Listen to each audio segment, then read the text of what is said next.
Well,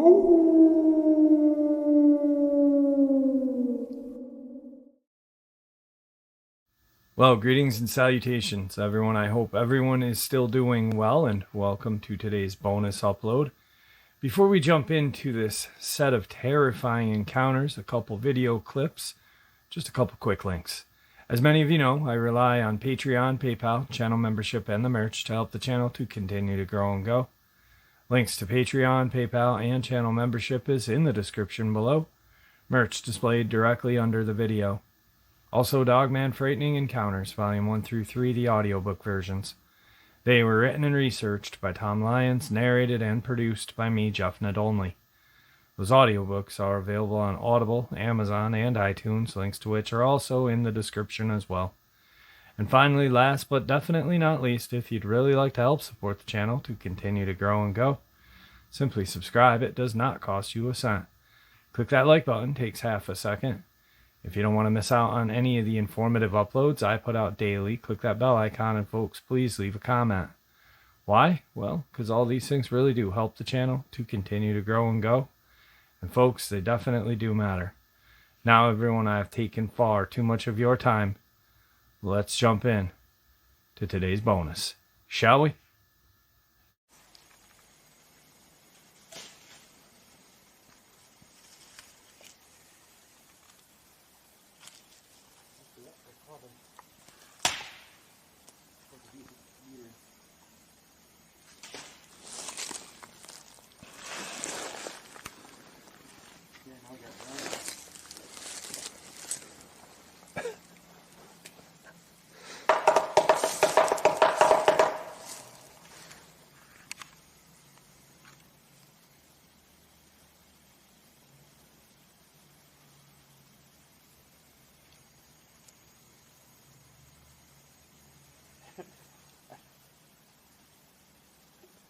Are you ready for one?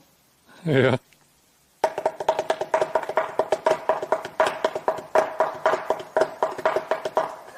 Jeez. Maybe it'd be a little bit lighter. I just play Wipeout.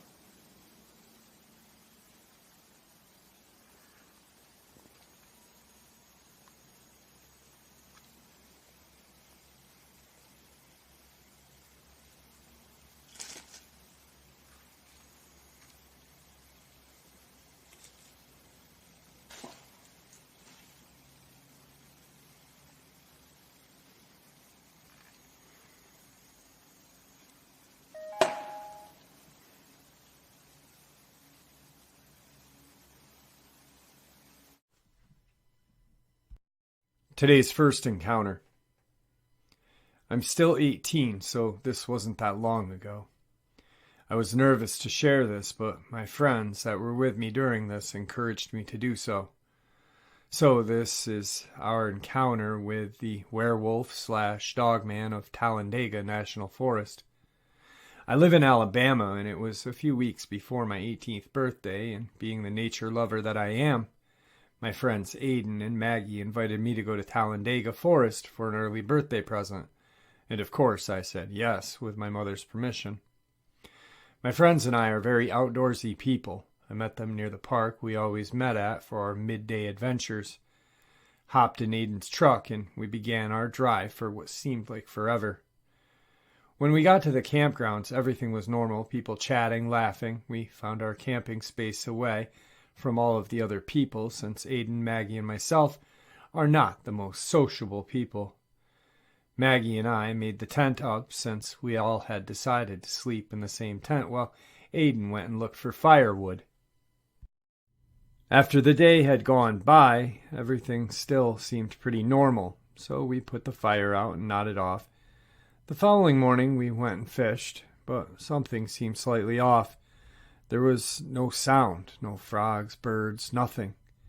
I have high paranoia, and Aiden knew this, and him being a jerk decided it'd be fun to mess with my paranoia. He told us he was going back to get some snacks.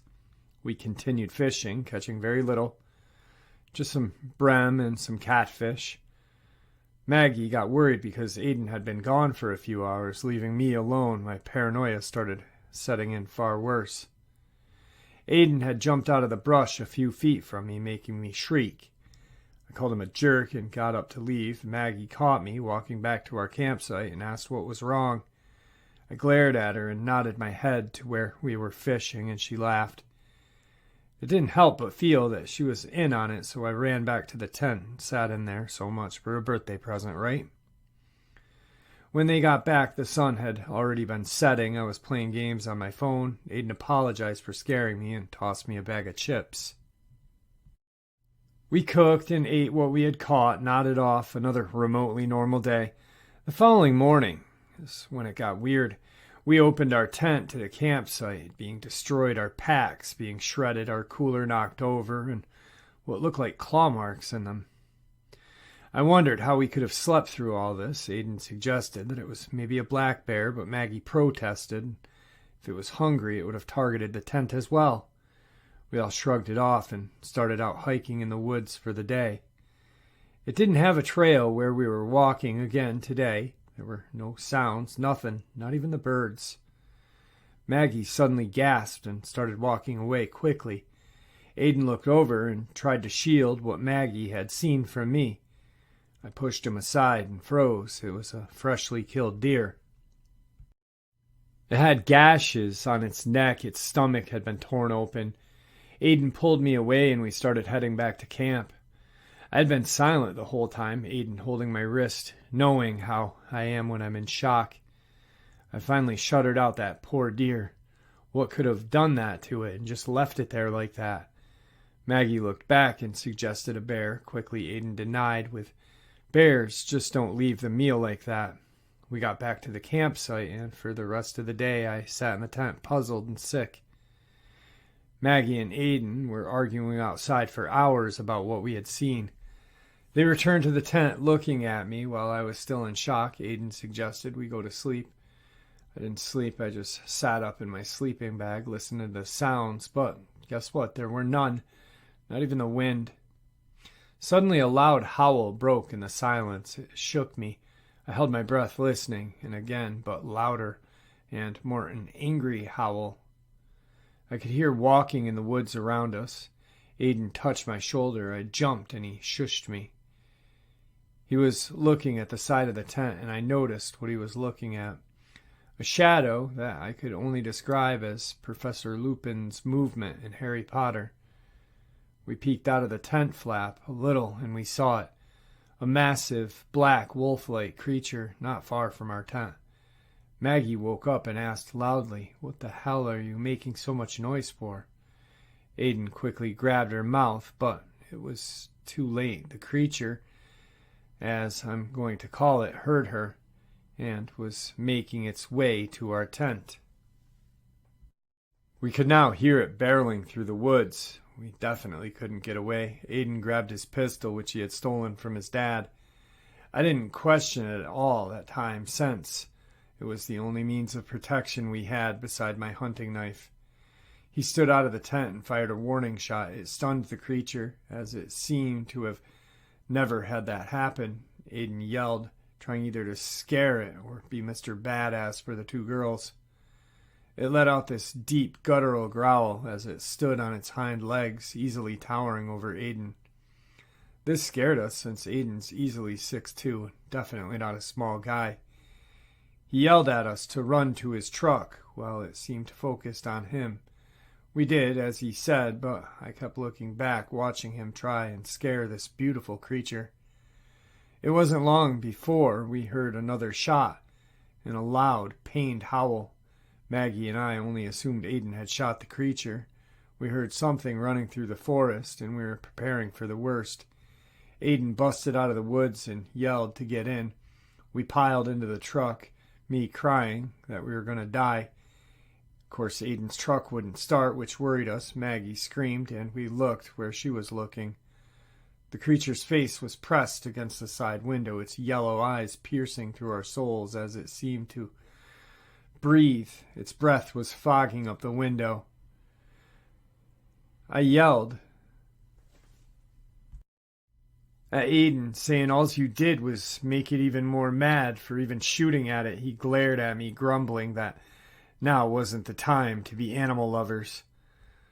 This Dogman werewolf creature banged its hands on the truck window, going around the truck trying to find a way in. Finally, the truck started. Aiden floored it, and it startled the beast. Maggie's still freaking out, watching behind us, yelling to drive. Faster, it's chasing us. Aiden sped up, and I turned around to get one more look at it. I was amazed that this was happening to me, but at the same time terrified that it was happening to me. The drive home was long and tiring. We didn't speak about it anymore until a few weeks ago, when I suggested sharing our experience. Aiden encouraged me, and Maggie protested that no one was going to believe us. So that's our experience with the Talladega Dogman/werewolf. Thank you for listening. I hope nobody has to go through this, but from what I hear, many people do. This world has so many mysteries, and I hope I have no more encounters like this. Today's second national park terrifying experience. I'm a 22-year-old male, and this all started on a road trip through the national parks out west. My friend, 22-year-old male too, and I wanted a fun way to celebrate graduating from college, especially after a crazy year getting sent home during our final semester due to COVID and graduating online. We hoped that some fresh air would rejuvenate us before the real world, adult life, and our jobs. We had all decided to meet at our favorite bar near our college for one final drink to reminisce about the great times we had had. We drove around the eerie, empty campus. There wasn't a soul in sight. This probably should have just been a sign for us to cancel, as the pandemic certainly wasn't showing signs of stopping, but we ignored it. We were just simply too excited. About 160 miles into the trip, we ran into our first of many problems. The car began to overheat. Now, don't get me wrong, it was a newer BMW, so we didn't think that anything like this was going to happen, but German cars will be German cars.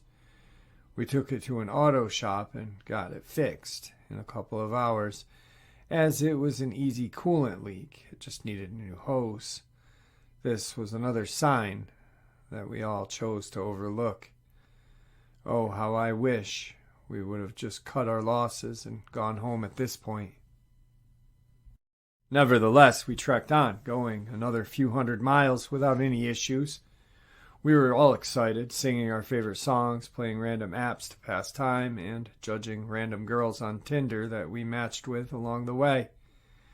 However, it was around St. Louis that we would run into our second problem, a flat. Once again, we ignored this sign and pulled into a random tire shop, got it fixed, and we were on our way once again. After 2 days of driving, we finally reached Denver. We saw this as a great point to stop for the day and enjoy the city. While it was still pretty much shut down, we still made the most of our time there.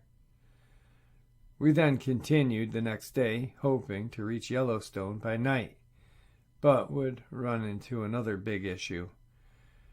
We popped yet another tire, and once again we were near a city, Casper, Wyoming, so we were able to get it fixed quickly and continue our trip to the next day. This should have been the final straw. We should have turned back. We had already blown through most our budget just from fixing the car. However, we thought, we've already made it this far, and what else can go wrong? Oh, how we were wrong. We pulled into our campsite the next day. We eagerly set up our tents and went on a quick hike. Somehow, we were the only ones at our campsite, as people were still afraid of the pandemic. At the time, we saw this as a massive plus because it meant we could get as drunk and as rowdy as we wanted that night. And as the sun set, that's exactly what we did. However, something felt off this whole time. You know that feeling when you walk in the woods late at night and you just feel like you're not alone? Like someone or something is watching you. Like you don't belong there and you are an intruder on someone else's property. That's exactly how I felt the entire time. So, while my friends were getting blasted, I built a big fire as I could, hoping to give myself a false sense of safety to ease my anxiousness. Once I finished, however, the feeling of dread washed over me. I had never felt so scared in my entire life, and it came out of nowhere without any explanation. I decided to call it a night after this, hoping that I could just sleep it off while my friends carelessly drank and played loud music that echoed throughout the valley. I was able to fall asleep until around 3:40, when I was awoken by something scratching the ground outside of our tent. I quickly woke up my friend, asking WTF was that. He groggily told me that it's probably a bear because they had left some garbage on the ground. I went back to sleep foolishly, trusting my friend's explanation. I would wake up a couple more times before the sun rose, hearing more noises throughout the early morning. When all were awoke, we got out of the tent to find the enormous scratch marks all over the ground surrounding our tent. It looked like they had been formed a big circle around our tent, and these were no ordinary marks. They were made up of 3 distinct lines going nearly 2 inches into the dry dirt. My friends decided once again to blame a bear, despite the trash being left alone and no visible tracks. While this spooked me, I know that we were all larger guys and armed with knives. We all brought them for this trip as a joke in case we ran into Bigfoot, but that's a story for another time. We continued our day, like the one before, going on a long trek throughout the park, enjoying our last full day there before moving on to the next. I have no idea why we did this, and I really wish we hadn't, but before going to bed that night, we jokingly made Bigfoot calls to lure back whatever creature had bothered us the night before. We scurried back into the tent and got into our sleeping bags the way little kids do when they know they're not supposed to be up during a sleepover and hear that parent coming down the stairs. Anyway, the forest seemed particularly loud as we were trying to go to sleep. So many different bugs, little animals rustling through the brush nearby. It all seemed normal. However, I woke up around 1:45 to something very different. The entire forest had gone silent. I had heard that when the woods go silent, a predator's nearby. I always chalk this up as being a bear from the night before paying us yet another visit, hoping to catch a glimpse of this bear. I slowly unzipped the door with my flashlight aimed toward the woods. That's when I saw it. Oh, how this image still haunts me to this day. Standing only 10 feet away from our tent was this massive, pale creature on all fours. It had to have been around 4.5, 5 feet tall. It had these grossly long arms with 3 sharp claws. To put it into perspective, one of its hands, in quotations, was next to a Bud Light bottle, and the claw was the same size. Thankfully, it was facing away at the time, so I quickly turned off my flashlight and rezipped the tent. I silently woke up my friends and whispered what was going on. As they slowly woke up, obviously none of them believed me, so they reached for their lights and reopened the door of the tent. Standing there, now 5 feet from the tent, was that creature. This is when we saw its eyes. They were huge, black eyes. It felt like they were looking right through us, right through our souls. It stood there silently, almost as if it was sizing us up, determining if we were worth the effort. Full of fear, one of my friends made a quick movement to grab his knife, and the creature made this blood-curdling screech, revealing razor-sharp teeth. It leapt our tent, landing on top, crushing us below. It began wildly scratching at it, tearing apart our tent in a mad fury. We scrambled to get out of the way we could, hoping to escape our certain death. A friend and I were able to squeeze through the cuts in the tent, while the other two were stuck in the tent under the crushing weight of this thing.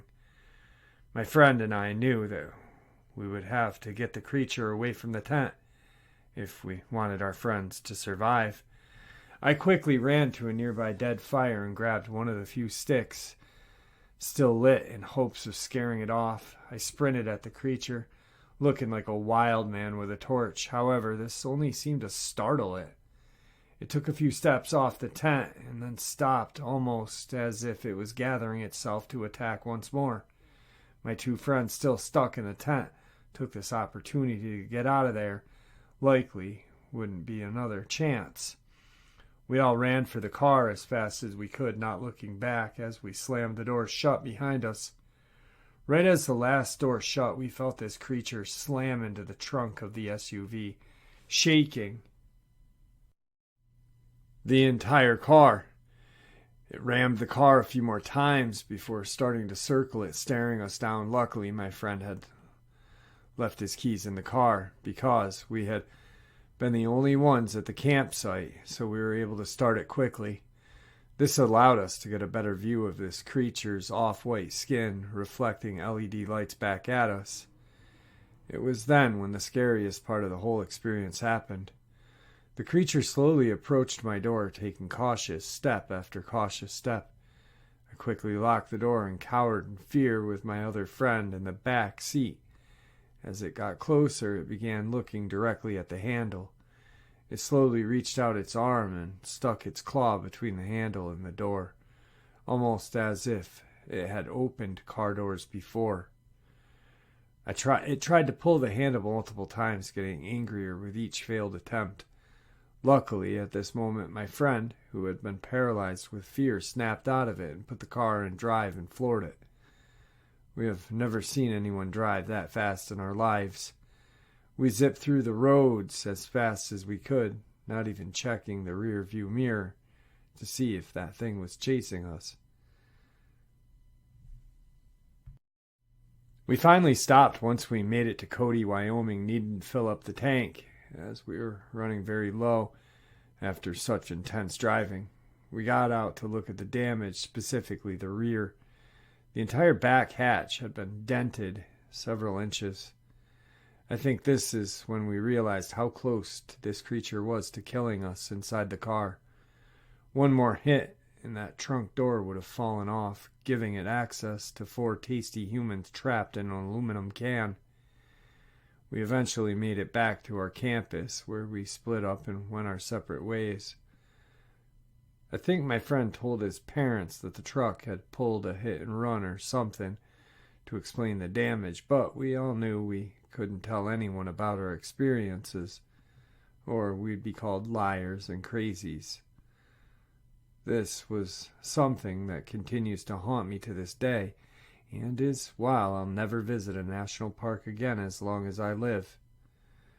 Take this experience as a warning to avoid them unless you want to come face to face with a creature like this. Today's third national park experience.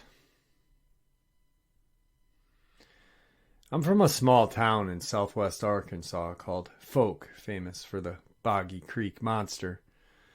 The monster is a Sasquatch who in the 70s allegedly terrorized my hometown and the surrounding area, which spawned the documentary The Legend of Boggy Creek.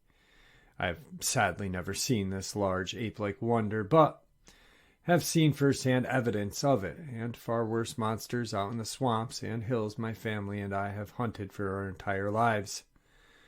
There are thousands of stories I could tell here, but the one that bothers me the most, the reason I no longer feel safe in the backwoods of my own hometown, began in an evening when I was 15.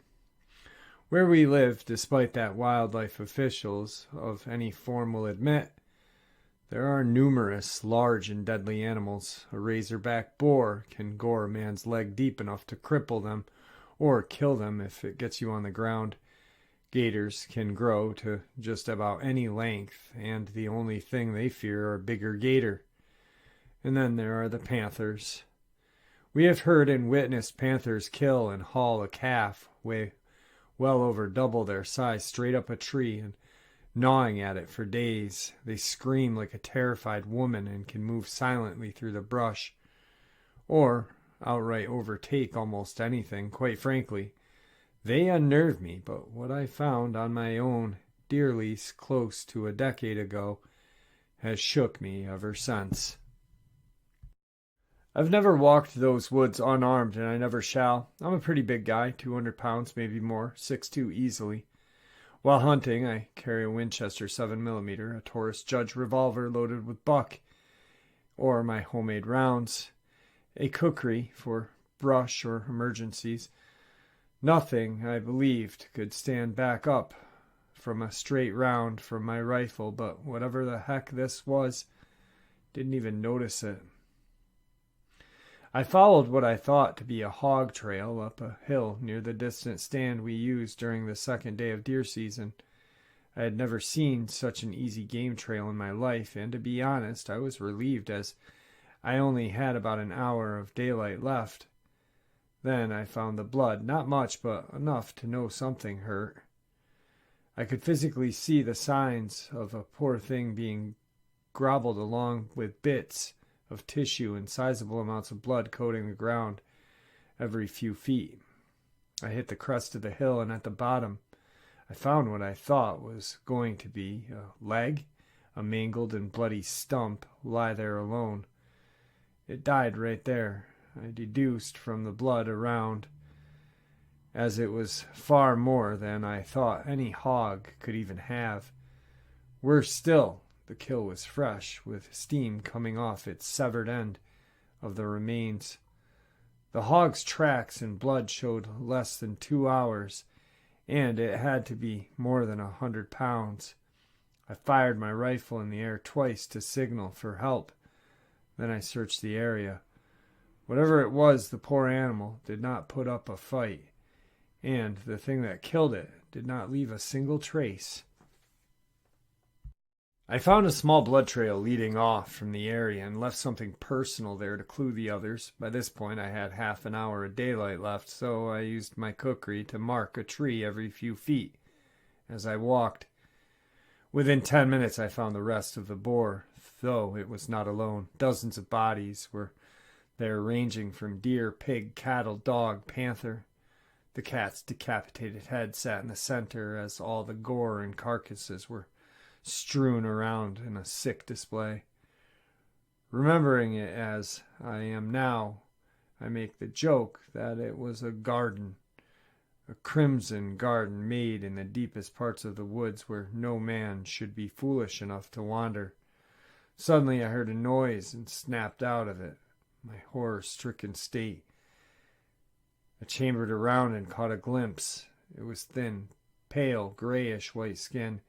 Its eyes were black. It had long claws that were still dripping from the hog's entrails. It tucked behind a tree and appeared 10 feet closer without making a sound. It was like it just materialized right there 20 feet from me. I didn't give it a chance to close and put a round right through its chest, and I say through because I saw no blood, no hole, just a muzzle flash, and the damn thing flinched. I know I hit it at 20 feet, but I fired another round just in case. It grinned. I kid you not.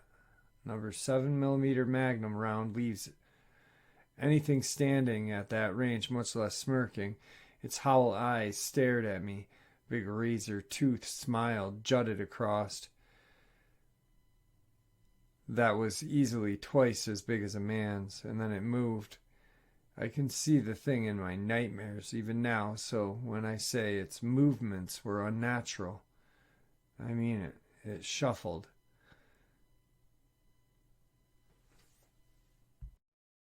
I think is the word.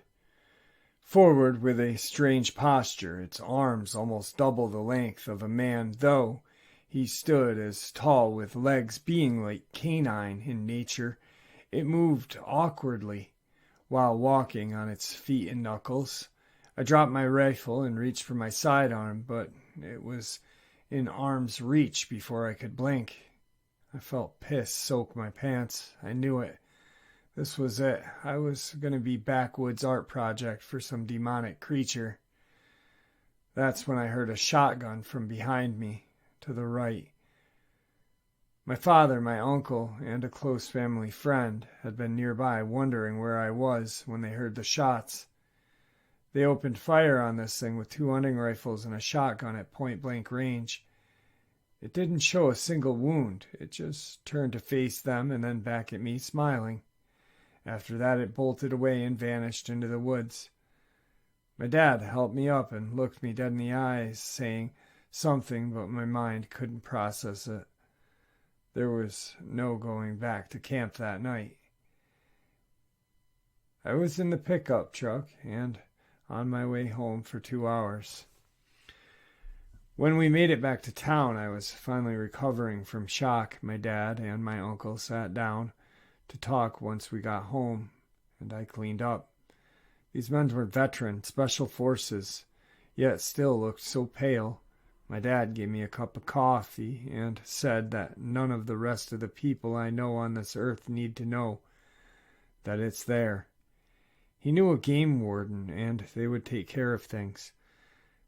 As far as what I saw, he only had this to say: "Your great-grandpa knew the Indians that lived in these parts, and they used to warn us of evil spirits.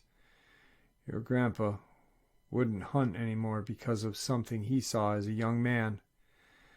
I have seen men die firsthand, and yet something I saw near when I was lost still wakes me up at night. All of us haven't seen things we can't explain. I got lucky and didn't lose my son tonight.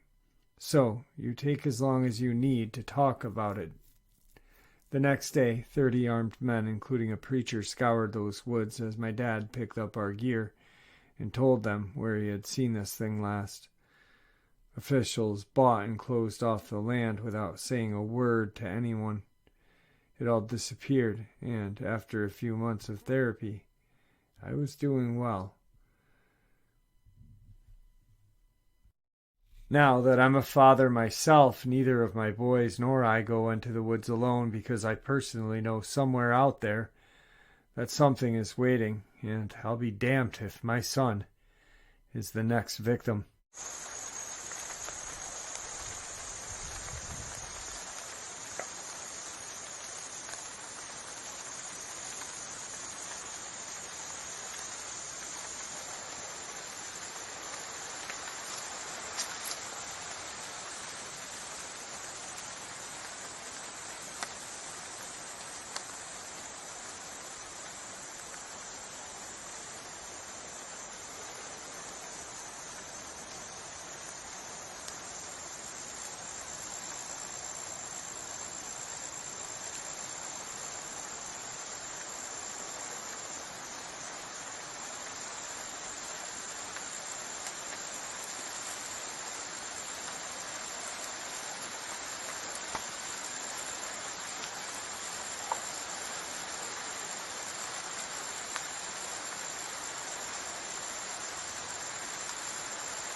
All right, folks, there you have it. Some just absolutely terrifying national park experiences, along with some very creepy video. I hope you all enjoyed it as much as I enjoyed sharing it with you. I'd like to thank you all for supporting the channel. It is, after all, your support that keeps the channel growing and going. and honestly what gives people a chance and a place to share their experiences and theories judgment-free, just treated with the respect that we all deserve. Thank you. Everyone stay safe, happy, healthy, and ever vigilant, keeping an eye on our children, our pets, family, and friends. These creatures are real, they are out there and dangerous. Share this information with the people you love and care about, and it may just help save their lives someday. Until next time, never stop asking questions, never stop searching for the truth, and God bless.